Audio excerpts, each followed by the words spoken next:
Hello and welcome to a new episode of the Why We Travel podcast. Today it will take us to Spain, and there we will look in the northwest of Spain and look at Santiago de Compostela. Now, this is very well known because of the Camino, and that's exactly what we're talking about. So guest today is Laurén Green. She is the author of the blog Wander With Wren, where she shares diverse stories and empowers diverse travelers. She's especially passionate about supporting female travelers that are exploring the world solo. In addition to the blog, Laurén provides travel content, tips, guides in the Wander With Wren podcast. And in her spare time, you can find her hiking and beach going in her native Southern California home. So let's first start and say hello to Laurén. How are you? Doing well. Thank you, Klaus. Thanks for having me. You're welcome. Laurén, give me a bit of a background. What got you into traveling? So from the beginning, when did you start traveling? What got you into? Sure. So from the beginning, I think that I've always been very passionate about traveling, languages, and just otherwise connecting with people around the world. And so when I was in my university, I plugged into different clubs and resources and then studied abroad. I had the awesome opportunity to travel to Beijing, China, and live there for half a year. And then right after that, got to live in Bordeaux, France for a year. And so after that, I was hooked. It's very much an experience where I'm able to meet with other people and learn their stories and find commonalities that otherwise wouldn't be there, or at least I wouldn't recognize. And it's just fun, right? Just being able to see different places and try new cuisines and learn new languages. And so I think it's something that just became a passion for me. And I think that now after COVID, restrictions are loosening a tiny bit. It's kind of reinvigorated my urgency for traveling the world. Okay. So recently you have been to Spain, you did the Camino, and maybe give the listeners a bit of a background what the Camino actually is. Not everyone might know that. Sure. So the Camino de Santiago is an ancient pilgrimage. So it was originally a journey that was made to visit I think it's like the bones of St. James and some other relics that are there. And so allegedly he's interned there in underneath the Santiago de Compostela Cathedral. But for years and years and years, people have done this pilgrimage as a symbol of kind of atonement, or if they're Catholic, practicing Catholic, just something that they're able to do to reground in their faith. And then still others go just to have, the trek itself, the physical challenge that it presents, but also just an opportunity to be in nature, connect and with whatever spirituality they identify with, and just make new friends and do something that's very hard and challenging and very, very rewarding. So, Okay. yeah, in a nutshell, that's the Camino. So I understand that it's more than one route that takes you there. Is that right? That's true. So I think that there are upwards of 8 or 9 routes, but the most famous being the Camino Frances, which is the one that I did. It's called the French Way. The route in total starts in Pierre de Saint John, or Saint Jean Pierre de Port. Sorry if I've butchered that.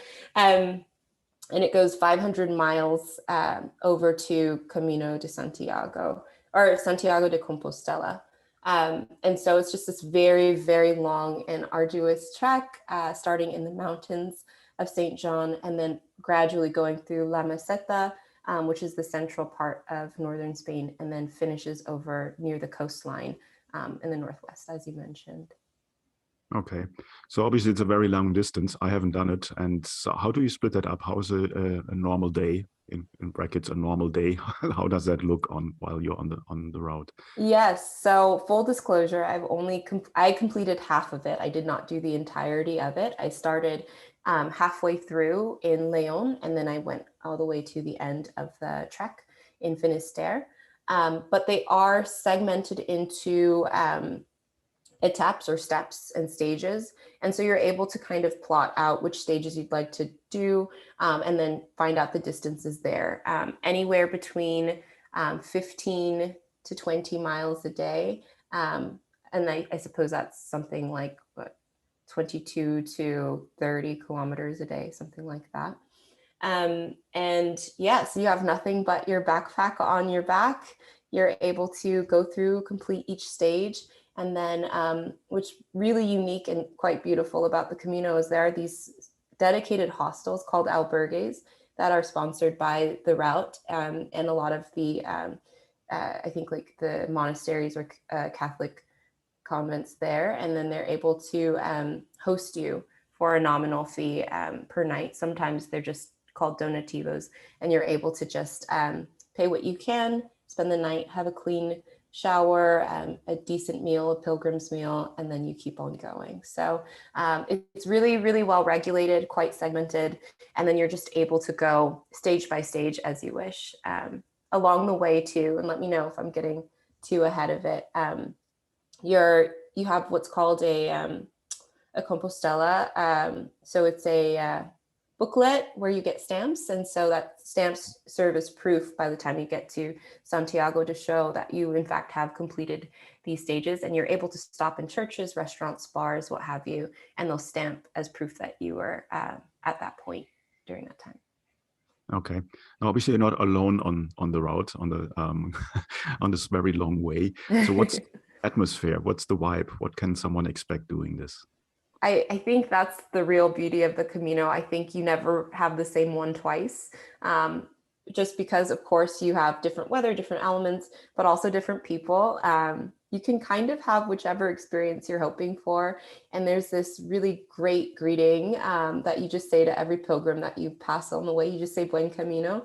And it's kind of a unifying phrase, right? It can serve as a hello and an opener to more conversation. It can also just be like a simple greeting of I acknowledge you, but I'm walking by myself. And so you can really have a Camino that's as solitary as you'd like it, or as convivial as you'd like. And for me personally, as I was walking, I started it solo, did not know what to expect. I was really underprepared, and we can talk more about that later if you'd like, but there's just a lot of faith and trust that it was going to work out.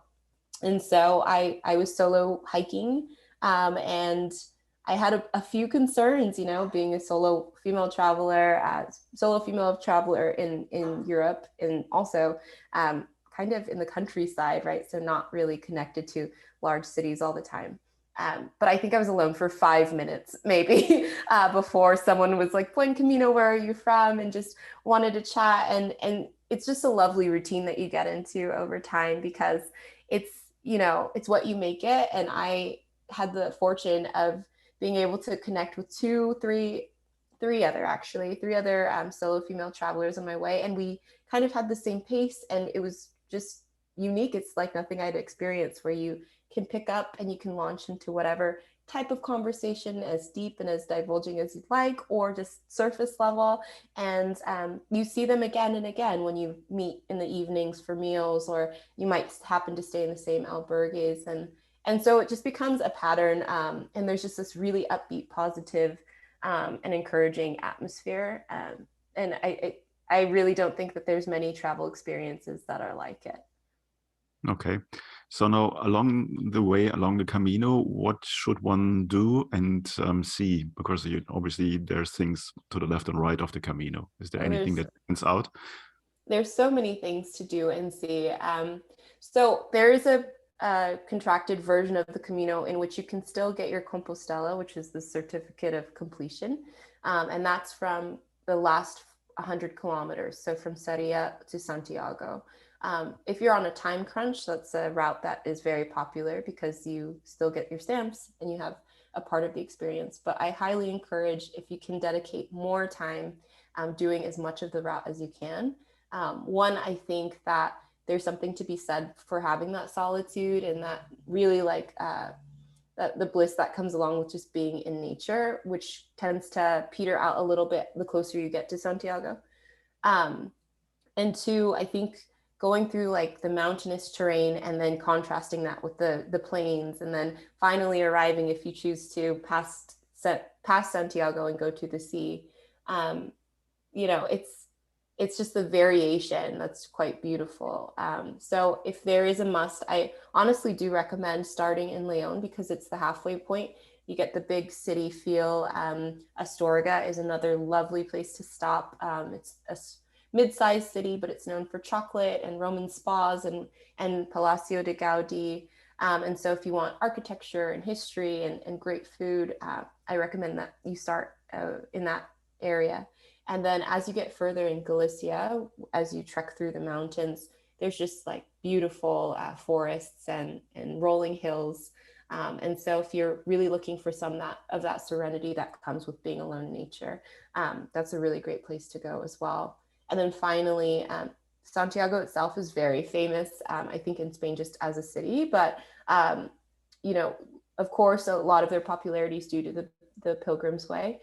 But it's actually just a very cool place to be. A lot of shopping, a lot of tourism, and then really close to the ocean, which had some of like the bluest, most beautiful water. And that's saying something. I'm from California, so we love our beaches too. Okay, so you mentioned that you were underprepared. What does that mean? How far does someone need to prepare to do a Camino? Yes, I was underprepared. I think overestimated my abilities, and it was hubris maybe, but I was like, it's walking, it's fine. It's 10 miles a day, 15 miles a day. What I failed to take into consideration was one, the weight of the pack, because that does slow you down quite a bit, and it's a lot of added stress on your body. And so if you're looking to train for something like this, I'd recommend doing training hikes or training walks, and progressively adding a bit more weight, so that by the end you're used to lugging that bag. The second thing I'd recommend is just get in the habit of waking early, because you do get on a routine. And so if you're used to waking early and doing a test hike, that's a great way to prepare as well. A lot of the time when you get into the groove on the Camino, you're up and out of the albergue or the hostel around 6:30 a.m. And then you'll walk, because Spanish culture has meals a little bit later. So you'll walk and have a late breakfast, and then you'll keep walking. And by the time you get to your destination, it's much too early for dinner, but a bit too late for lunch. And so just getting in the groove of timing things out is another way that you can prepare. And I think that overall, just being easy on yourself and your body, that was something that I continue to learn. It's kind of a recurring theme of my life. But if it's becoming too strenuous, or if you need another day of rest in a certain place, and I highly recommend you take that, as opposed to trying to push yourself through, because the whole point is that you're able to embrace this trip. And so it's not necessarily a race that you have to earn your stamps and then carry on to the finish. Mm-hmm. You briefly touched on the topic of food. Now, food is obviously a very big thing. If you come to a different country, trying out things. Was there anything particular for you in France and Spain that was standing out for you? Ooh, that's a great question. Honestly, it's a shame, because due to the pilgrim schedule, you're really not often able to have the late night dinners that Spain is known for. But I did get a chance to have some really, really great tapas. And one thing that you'll encounter is, and this is in Galicia, they're known for pulpo, they're octopus. So it's like boiled octopus, served as a starter to the meal with bread, and then pimento pepper and paprika. It's quite simple, and it's delicious, with a cerveza at the end of a long day of walking. It's a welcome treat. And of course, they're also known for like their pinchos. So any kind of tapa, a lot of the time they have the ham-based foods, the peppers as well. It's just really like filling, hearty food that can keep you powered through the rest of your day. But unfortunately, I wasn't able to try too much of the more famous, heavier dishes, just because we were walking so much. Okay. There's one thing though, Klaus, you do pass through the region called Villafranca del Bierzo, and it's a wine production region. And I highly recommend that you take a day just to sample all of the different wines as they come out. It was just a really nice pause from kind of the more rigorous walking, and just being able to just enjoy a nice meal with really delicious wine is fun too. So Okay. What kind of time frame do you need to calculate for, or plan for, if you want to do a Camino? that's a great question. So if you're planning on doing the entire route, most people budget between 35 to 40 days, which I realize is a very long time. That's just kind of at a moderate pace. Of course, some people are able to speed through it and do it quicker. In the States, we're notoriously known for not having decent time off and vacation policies. So I had to do a fair amount of negotiation with my boss to get, I was able to take, I think it was 18 days off of work. And so that's a large chunk of time, but I was able to kind of explain, why it would merit that kind of consecutive time off. Anyway, I did the entire walking process. I think it was May 20th when I started in June. Let's see, I think it was like June 1st when we finished walking. So what is that, 2 weeks or so? And then I budgeted in some extra time just to decompress at the end. So after I was done in Santiago, I needed a little bit of time just to relax and kind of get back into the groove of not just living to walk. And so I had a few days in Sevilla where I just ate a ton of food and went shopping and stopped feeling so pilgrim-like before I re-entered society back here. So yeah, so anywhere between, I would say you could do it in 3 weeks, I think is enough time to do the highlights, or at least start from halfway and complete it. Okay. Is the Camino open? Brackets, is the Camino open the whole year? Is there any specific time where you should go? Or obviously in the winter might be not a good idea? That's a great question. I think that, yes, seasonality is a huge piece to this. So if you go and the Camino is open all year. It's advised that you go in the summer months or in the late spring months, just because that's the time that you'll have least of the kind of difficult weather and a lighter pack for you. I would personally say going in May was perfect because you have warmer temperatures, but it's not hot yet. And people that went even a few weeks after I did in June, they were saying it, due to extreme weather, it's been getting a lot warmer in places that we're not used to. And so it became difficult. So I would highly recommend April or May for the Camino Frances.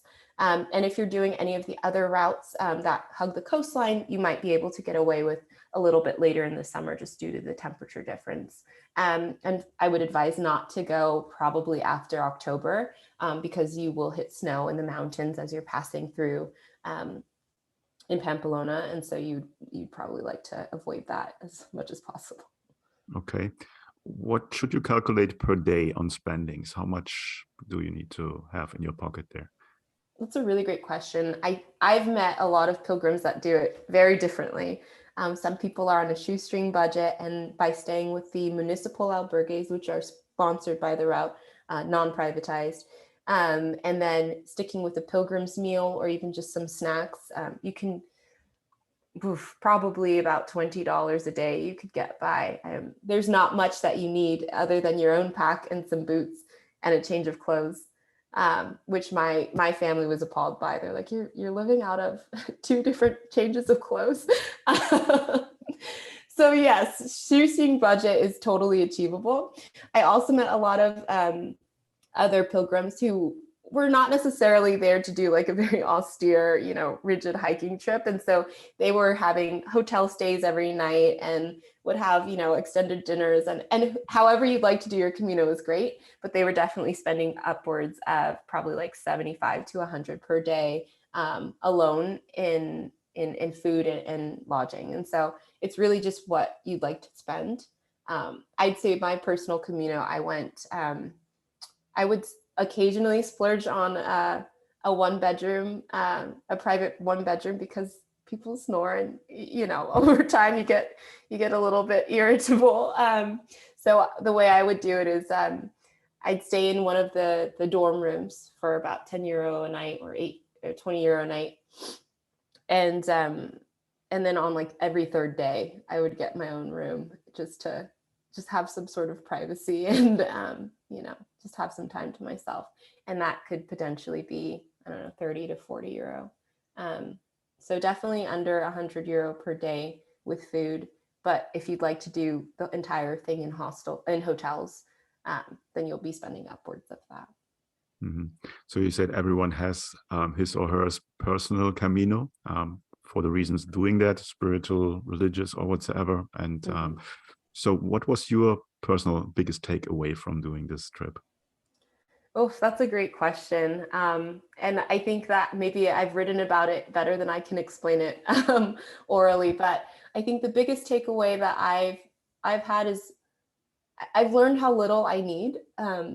I come from a very, very wealthy country. And I think that a lot of the times what we take for granted in terms of just having hot water every day and huge meals and access to cars and things like the consumerism. It was kind of glaring to see how little I actually needed to survive and also be happy. I mean, I was perfectly content in just walking through the mountains. And even when you have hard days, which is life, so of course you'll have them, it felt manageable. And I think that something about silencing the noise and just being in nature and meeting lovely people and being with them while you're with them and then letting it go when it's gone. It was just a really beautiful way to just be in the moment in a prolonged, time frame that is very different than the culture that I live in the States. And so that was a huge takeaway, just seeing how little I needed and just being very grateful for when that is provided. I think that the second takeaway would be just faith that it will work out. And I think there's immense privilege with that too, because I do have resources that allow me to feel this way.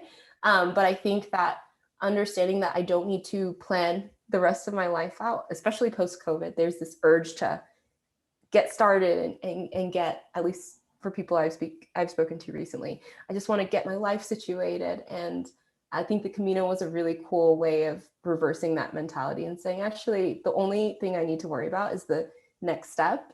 And then what will be. And I'll figure that out at that point. And so it's just a really mindful place to occupy, again, which is very different and counterculture to the world I live in here. So I do find myself just kind of mentally back at the Camino all the time, just trying to figure out how can I get back there? Because, there's a lot more competition for your attention here, for your time, and just all of those resources that, at the end of the day, these are great and beautiful things to have, but you can very much survive without them. So yeah, that's something that's definitely stayed with me as I've now come back. And of course, just thinking about how do I get back for the next route. Yeah, very well said. Once you're a solo traveler, individual traveler, or adventure traveler, whatever a name you want to give this, you're hooked, and then you always want to get back. So on that, what's next on your bucket list? Yeah, that's a great question. In a few days, I'm actually headed over to Guatemala for a solo trekking adventure. I'm going to do some hiking. There are a couple of volcano hikes that are especially interesting. And then I've been learning surfing.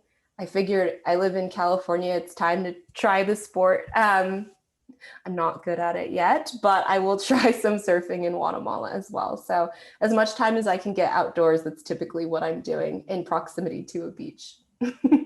Cool. No, that sounds like a great plan. Where can the listeners and viewers find out more about you? Sure. You can follow at Wander with Wren. So at Wander_with_Wren on Instagram. And then my blog is www.wanderwithwren.com. And I will say that I'm very much in the vein of slow travel. So the pieces are being released, but I think that there's something to be said for being in the moment and documenting it, and then kind of staying with that story before it's shared. So it's not TikTok, but I am available. Sounds great. I think this definitely makes a good taste of what the Camino is and what people can expect. So thank you for your time, Laurén. I think it was very insightful. I will put the links in the show notes so people can find you there directly. And again, thanks so much, and talk soon. Thank you so much, Klaus. Take care. Hey, Klaus here. Before you leave, I have a question. Are you a traveler? Do you have a favorite travel destination or favorite travel experiences that you would like to share with the world? then become a guest on the Why We Travel podcast. Simply message me and I will get you all the details for becoming an interview guest, and then we take it from there. That's it for now. I see you in the next episode and have a great day.